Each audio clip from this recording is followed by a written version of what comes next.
I have worked here for about 30 years, long enough to see all the problems with it. It's an emerging community. It hasn't got a very big residential content. The flats you saw earlier, quite a large number of people there, but they're confined to perhaps a third of the total area.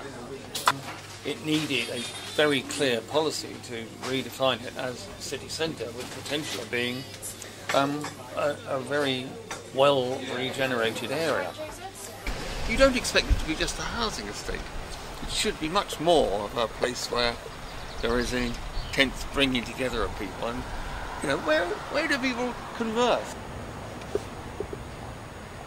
I think these blocks are quite good. You certainly can't afford to pull them down because there's a huge amount of embodied energy there. But what you can do is to use some of this vacant land, which is sort of lying around in spots, patches all over the place. You could do something with it and start using it to build up perhaps smaller scale fabric, so you reinsert a kind of intense piece of city.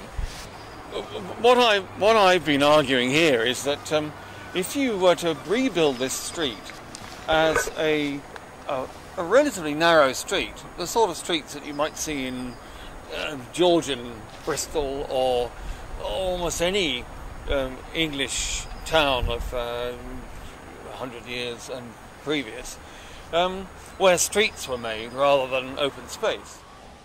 1, 2, 3, 4, 5, 6. So, 6 metres deep, pretty comfortable sort of house depth, terraced houses, maybe 1,000 square feet, a modest sized house, but I mean you have it on 3 stories and you've got something which is quite usable and can support families and smaller units, and looking out onto a garden which is enjoyable.